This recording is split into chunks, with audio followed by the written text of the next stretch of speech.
آپ کے علم میں ہوگا کہ اس وقت دنیا کی کل آبادی سمجھی جاتی ہے 6 ارب یعنی 600 کروڑ. اس میں کم سے کم 120 کروڑ مسلمان ہیں امت مسلمہ.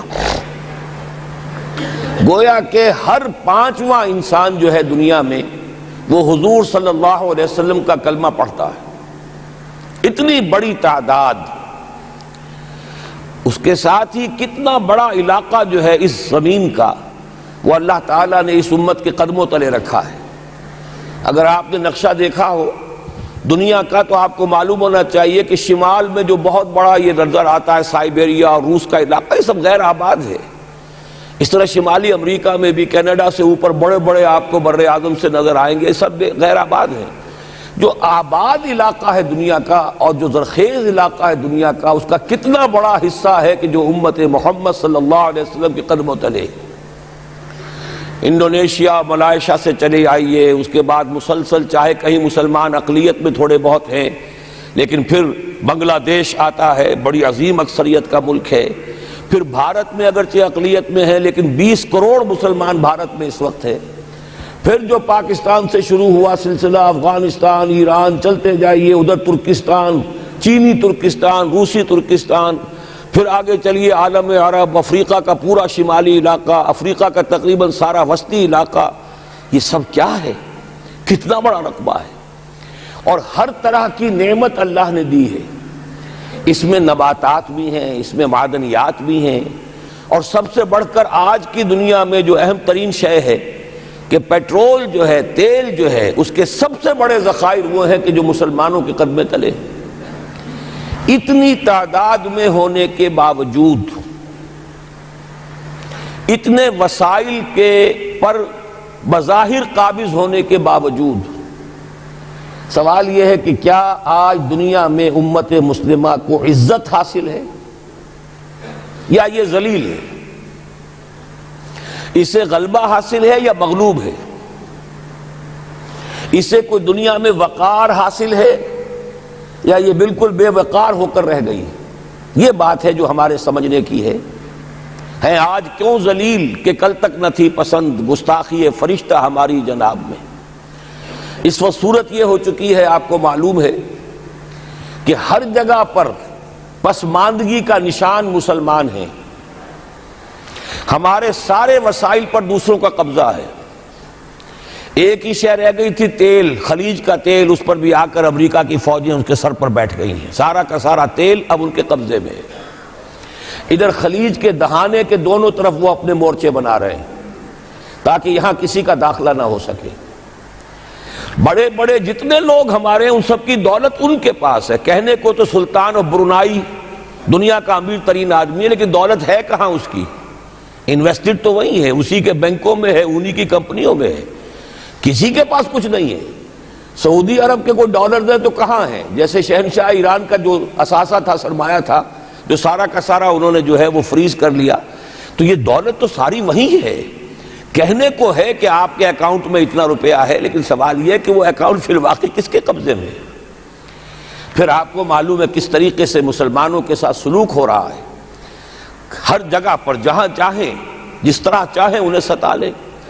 اور ان میں بھی سب سے بڑھ کر جو بات میں آپ سے کہوں گا، آج دنیا میں جتنے بڑے پیمانے پر محمد عربی صلی اللہ علیہ وسلم کی توہین و تذلیل ہوئی ہے، پوری انسانی تاریخ میں نہیں ہوئی. رشدی نے کتاب لکھی، بدترین حملے کیے. کیا رنگیلا رسول کتاب تھی جو لکھی تھی کسی ہندو نے، جس کو کہ ایک مسلمان نے پھر خنجر گھونپ کر اور ہلاک کر دیا تھا. وہ تو کچھ بھی نہیں تھی. اس کتاب کو رنگیلا رسول کو 100 سے ضرب دیجئے تو یہ کتاب بنتی ہے سیٹنک ورسز، اور وہ ملینز نہیں بلینز کی تعداد میں شائع ہوئی. اس کے خلاف احتجاج اگر کسی نے کیا ہے تو ان کے اوپر جوتے پڑے ہیں، ان پر ڈنڈے پڑے ہیں. پوری مغربی دنیا اس کے پیچھے آ گئی ہے، سپورٹ کیا ہے. لے دے کے ایک ملک نکلا ایران، اس نے کم سے کم یہ کہ اس کے قتل کا فتویٰ تو دیا، لیکن کیا کرے، قتل کرنے کی تو نوبت نہیں آئی. پورا عالم عیسائیت اس کی پشت پناہ ہے، اس کی مدد کر رہا ہے. یہ اتنی بڑی توہین محمد رسول اللہ صلی اللہ علیہ وسلم کی اور آپ کی ازواج مطہرات کی اور یہ بظاہر ایک ایسے شخص کے ہاتھوں جس کا نام مسلمانوں کا سا ہے، اس کا اتنا بڑے پیمانے پر ہونا، اور پھر یہ کہ مسلمان 120 کروڑ ہونے کے باوجود کچھ نہیں کر سکتے۔ میں وہ چیزیں نہیں گنوانا چاہتا کہ 15 لاکھ جو ہیں وہ ہمارے افغان بھائی جو ہیں انہوں نے جانیں دیں، فائدہ کس کو پہنچا؟ تاحال امریکہ کو، کہ اس کی جو مد مقابل قوت تھی USSR وہ ختم ہو گئی۔ اسی طریقے سے جو کچھ کشمیر میں ہو رہا ہے، ہماری بے ہمیتی بے غیرتی کا عالم یہ ہے، ہم کچھ اندر خانے تھوڑی بہت کو مدد کر کے سمجھتے ہیں کہ ہم نے فرض ادا کر دیا، جبکہ فرض تو یہ ہونا چاہیے تھا کہ ہم براہ راست اعلان کرتے اور انڈیا کو الٹیمیٹم دیتے کہ سٹاپ دس بزنس، یا یہ کہ پھر ہم سے جنگ ہے۔ جنگ کا نتیجہ تو پھر اللہ جس کو چاہے دے گا، اگر انسان اللہ تعالیٰ پر اعتماد رکھتا ہو، توکل رکھتا ہو، اپنے موقف کی حقانیت پر بھی اسے یقین ہو، تو کم من فیۃ قلیلۃ غلبت فیۃ کثیرۃ، تاریخ میں ہمیشہ ہوتا آیا ہے کہ چھوٹی قوتیں جو ہیں ان کو غلبہ اللہ نے عطا کیا ہے بڑی قوتوں پر، لیکن بے غیرتی کا عالم یہ ہے، بے حمیتی کا عالم یہ ہے، زبانی کلامی ہم سے بڑا ہمدرد کوئی نہیں مسلمانان کشمیر کا، جس لیڈر کو دیکھو بڑھ چڑھ کر بیان دے گا، لیکن عملاً ہم کیا کر رہے ہیں؟ یہ ساری صورتحال جو میں نے آپ کو بتائی ہے، ویسے تو اب یہ کہ اگر اس میں ایک خاکہ سا میں نے آپ کے سامنے رکھا ہے، اس میں رنگ بھروں تو ظاہر ہے کہ یہ پورا گھنٹہ اسی میں لگ جائے گا، لیکن جو اس کا اصل لب لباب ہے وہ یہ ہے کہ ہم اپنی جگہ بڑے خوش ہیں کہ ہم امت مرحوم ہیں، ہم تو امت محمد ہیں صلی اللہ علیہ وسلم، ہم تو اللہ کے پیارے ہیں، ہم اللہ کے لاڈلے ہیں، ہمیں اللہ کی شفاعت، ہمیں اللہ کے رسول کی شفاعت بھی ملے گی، جنت تو گویا کہ ہمارا پیدائشی مقام ہے۔ یہ سارے جو بھی ہمارے ذہنوں کے اندر ہیں خیالات، اور یہ جو ہمارے من گھڑت عقائد ہیں، آپ سوچئے کہ جب ہم جو آبجیکٹیو کنڈیشنز ہیں، گیون کنڈیشنز ہیں، جو سامنے کے حالات ہیں، ان سے جب تقابل کرتے تو معاملہ بہت مختلف ہے۔ یہ کیوں ہے؟ اصل میں سوال جب تک آپ اپنے سامنے نہیں رکھیں گے، اس کا جواب جو ہے اب اس پر غور کیجئے، کیوں ہے؟ کیا اللہ تعالیٰ کو محمد الرسول اللہ کی عزت و حرمت پیاری نہیں ہے؟ کیا محمد الرسول اللہ اللہ کے پیارے نہیں ہیں؟ حبیب رب العالمین نہیں ہے؟ کیا اللہ تعالیٰ کو کفار سے زیادہ محبت ہے؟ کیا وجہ ہے؟ رحمتیں ہیں تیری اغیار کے کاشانوں پر، اور برف گرتی ہے تو بیچارے مسلمانوں پر۔ سائنس میں وہ آگے ہیں، مالیات پر ان کا شکنجہ کسا ہوا ہے پوری دنیا پر، تہذیب ان کی ہے، تمدن ان کا ہے، ہم تو ان کے کیمپ فالوورز ہیں، نقش قدم پر چل رہے ہیں، ہم تو ان کی صرف یہ کہ نقالی کر رہے ہیں۔ تو سوچئے وجہ کیا ہے؟ کیا اللہ کو کفر زیادہ پسند ہے اسلام سے؟ کیا اللہ کو محمد الرسول اللہ صلی اللہ علیہ وسلم کی عزت و حرمت کا کوئی خیال نہیں؟ سوچنے کی بات ہے۔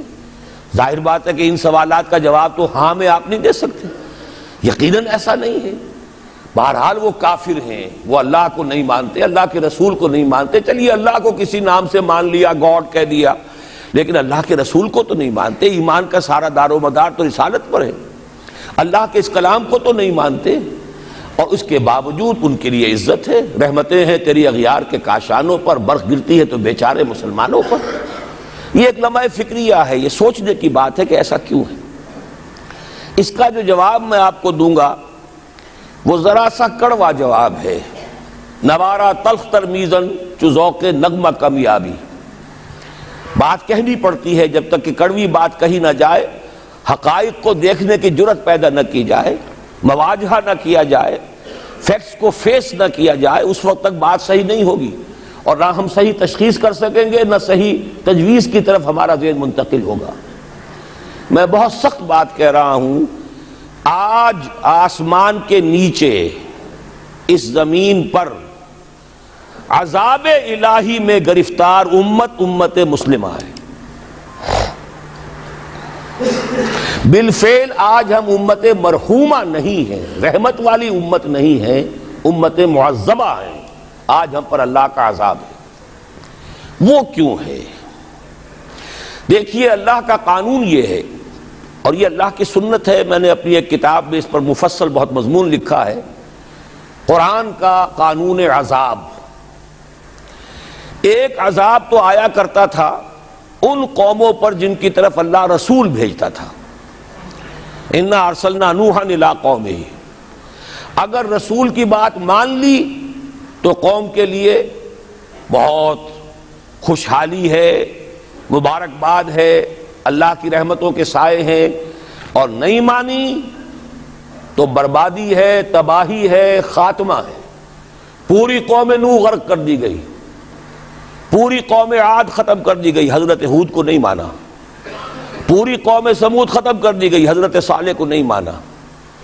عمورہ اور صدوم کی بستیاں ختم کر دی گئی، حضرت لوط کو نہیں مانا۔ آل فرعون غرق کر دیے گئے، حضرت موسیٰ کو نہیں مانا۔ مدین کے علاقے کو تباہ کر دیا گیا، حضرت شعیب کو نہیں مانا۔ یہ بات سمجھ میں آ گئی؟ لیکن جب سے نبوت اور رسالت کا سلسلہ ختم ہوا، اس قسم کا عذاب اب دنیا میں نہیں آ سکتا۔ وَمَا كُنَّا مُعَذِّبِينَ حَتَّى نَبْعَثَ رَسُولًا، ایسا عذاب ہم نہیں بھیجتے رہے جب تک کہ رسول کو نہ بھیج دیں۔ رسول آ گیا، اس نے حق کو بیان کر دیا، بات کو کھول کھول کر مبرہن کر دیا، ہر چیز واضح کر دی، کوئی مغالطے کا امکان نہ رہا۔ جاء الحق وزهق الباطل، ہر شے جو ہے دودھ کا دودھ، پانی کا پانی جدا ہو گیا۔ اب بھی جس نے نہیں مانا تو معلوم ہوا اس میں کوئی خیر نہیں ہے، اب خیر کا فقدان ہے۔ تو اس قوم کو جیسے کہ آپ باغ کے اندر جھاڑو دے کر جبھی کوئی آندھی چلے تو پتے گرے ہوئے ہوتے ہیں، ان پتوں کو ایک جگہ جمع کر کے دیاسلائی دکھا دیتے ہیں تاکہ یہ پتے جو ہیں یہاں پر بدزیبی کا ذریعہ نہ بنے، تو پوری قوم ہلاک، کأن لم یغنوا فیہا، ایسے ہو گئے جیسے تھے ہی نہیں۔ یہ عذاب اب نہیں آئے گا، اس لیے کہ آخری نبی، آخری رسول محمد الرسول اللہ صلی اللہ علیہ وسلم۔ اب آج جو عذاب آتا ہے، دیکھیے کافروں کے لیے عذاب اصل میں آخرت میں ہے۔ دار العذاب، دار الجزا، وہ تو آخرت ہے، یہ تو دار الامتحان ہے۔ اب جو عذاب آتا ہے وہ اس قوم پر جو ہو تو حامل کتاب الہی، شریعت خداوندی کی کسٹوڈین، اللہ کے رسول کی نام لیوا، اس کے ساتھ عشق کا دعویٰ کرنے والی، عمل اس کے برعکس ہو۔ حالانکہ اللہ نے اگر اسے وہ مقام دیا، اللہ نے اس کی طرف رسول بھیجا اور اسے رسول کے امتی بننے کا شرف عطا کیا، اسے اپنا کلام دیا، کتاب دی، اسے اپنی شریعت دی، تو کس لیے دی؟ تاکہ اس پر خود بھی عمل کریں، اسے دوسروں تک بھی پہنچائیں۔ وہ گویا کہ اس روئے ارضی پر وہ امت، وہ قوم اللہ کی نمائندہ قوم ہوتی ہے، ریپرزنٹیٹو ہوتی ہے۔ اے انسانوں، ہمارے پاس ہے تمہارے خالق اور مالک اور پروردگار کا قانون، ہمارے پاس ہے اس کی ہدایت، ہمارے پاس ہے اس کی کتاب، ہمارے پاس ہے اس کے رسول کا اسوہ۔ آؤ ہماری طرف، ہمیں جانچو، ہمیں پرکھو، ہمیں دیکھو، ہم واقعتاً اسی کتاب کے مطابق چل رہے ہیں نا؟ دیکھ لو ہم جو کہتے ہیں وہی کرتے ہیں نا؟ وہی بات تو نہیں ہے کہ لما تقولون ما لا تفعلون، کبر مقتا عند اللہ ان تقولوا ما لا تفعلون۔ آؤ دیکھو ہم نے اس کتاب کے مطابق، اللہ کی ہدایت کے مطابق کیسا اچھا معاشرہ بنایا ہے، کیسا انصاف ہے، کیسا امن ہے، کیسا بھائی چارہ ہے، کیسی اخوت ہے۔ آؤ دیکھو ہمارے ہاں تقسیم دولت کا نظام کتنا صحیح ہے۔ ایسا نہیں ہے کہ کوئی جو ہے اسے دولت کی بدہضمی ہو رہی ہو اور کوئی وہ ہے کہ جو بھوکا مر رہا ہو، ایسا نہیں ہے۔ دیکھو ہمارے ہاں انسانی شرافت، انسانی عزت، انسانی پریسٹیج اور انسانی حقوق بہتر سے بہتر شکل میں موجود ہیں، حریت ہے، آزادی اظہار رائے ہے، سب کچھ ہے۔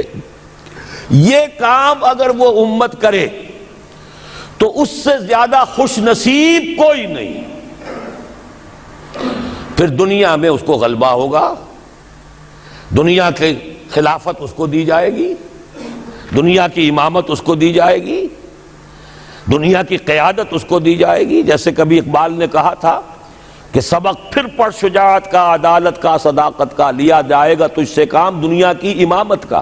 لیکن پھر وہی سبق پڑھنا پڑے گا جو صحابہ کرام نے پڑھا تھا۔ جب صحابہ کرام نے وہ سبق پڑھا تھا تو دنیا کی امامت اللہ نے ان کو عطا کی تھی کہ نہیں کی تھی؟ اگر تو اس کے مطابق عمل ہے تو ان سے زیادہ اللہ کو محبوب کوئی نہیں، اور اگر طرز عمل برعکس ہو جائے، کہیں کچھ اور کریں کچھ اور، کہیں یہ کہ قرآن پر ہمارا ایمان ہے اور اس کے قانون کو نافذ نہ کریں، کہیں یہ کہ ہماری تو محبوب ترین شخصیت محمد ہیں اور ان کی سنت کے اوپر عمل نہ کریں صلی اللہ علیہ وسلم. قرآن نے جس شے کو حرام کیا ہے اس کا استعمال کر رہے ہوں. اگر طرز عمل یہ ہو اور یہ طرز عمل اس حد کو پہنچ جائے کہ دنیا تانے دے یہ مسلمان کہاں اسلام دنیا میں ہمیں دکھاؤ, کہاں اسلام ہے؟ یہ مسلمان کیا اسلام پر کاربند ہے؟ جارج برنارڈ شاہ نے کہا تھا کہ میں جب قرآن پڑھتا ہوں تو محسوس کرتا ہوں اس سے بہتر کتاب کوئی ممکن نہیں, لیکن جب مسلمانوں کو دیکھتا ہوں تو محسوس کرتا ہوں ان سے زیادہ ذلیل قوم دنیا میں کوئی نہیں. یہ کنٹراسٹ ہے جو ہم اپنے وجود سے پیش کر رہے ہیں. کیا اس کی وجہ سے لوگ اسلام کی طرف راغب ہوں گے یا اسلام سے متنفر ہوں گے؟ کیا ہمارا منہ ہوتا ہے ہم باہر جاتے ہیں؟ اسی لیے ہم تو تبلیغ, میں تو کم سے کم وہاں جا کر جو مسلمان کھوئی ہوئی بھیڑیں ہیں امت محمد صلی اللہ علیہ وسلم کی, انہی کو ریکلیم کرنے کی کوشش کرتا ہوں. جیسے کہ حضرت مسیح نے کہا تھا میں تو بنی اسرائیل کے گھرانے کی کھوئی ہوئی بھیڑوں کی تلاش میں آیا ہوں. میرا منہ نہیں ہے کہ میں وہاں کسی امریکن سے بات کروں. وہ یہ کہے گا تم اپنا گھر تو سنوارو, فزیشن ہیل تھائی سیلف. تم ایک چھوٹا سا ملک نہیں چلا سکتے, تم نے اس کا بیڑا غرق کر کے رکھ دیا ہے. تم نے اسے کورٹ آف وارڈ بنوا دیا ہے IMF کا. ہاں یہاں تو گھڑی گھڑی جو ہے قرقمین آتے ہیں IMF کے اور ورلڈ بینک کے قرقی کرنے کے لیے. ہر روز ایک نئی قرقی ہو رہی ہے, ہر روز جو ہے آج پھر گاڑیوں کا کرایہ بڑھ رہا ہے, بجلی کا کرایہ قرقی ہو رہی ہے.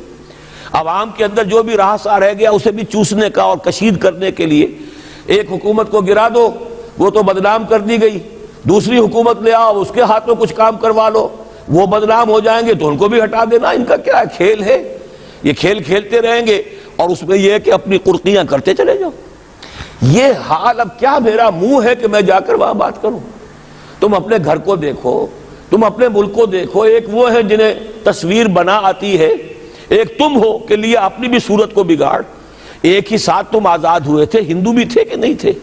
انہوں نے اس ملک کو بنایا ہے, اپنی معیشت کو, اپنی اکانومی کو اپنی بنیادوں پر, اپنے پاؤں پر, اپنے پیروں پر کھڑا کیا ہے. آج جو ہے وہ ایک منی سپر پاور بن چکا ہے. اور وہ کہ ڈرتا تھا پاکستان دو طرف سے ہمیں جو ہے قابو میں کر لے گا. پہلے تقریباً 20 برس جو ہیں ہندوستان کے, بھارت کے کانپتے ہوئے گزرے ہیں پاکستان سے. اب 30 برس سے جو صورتحال ہے وہ آپ کو معلوم ہے.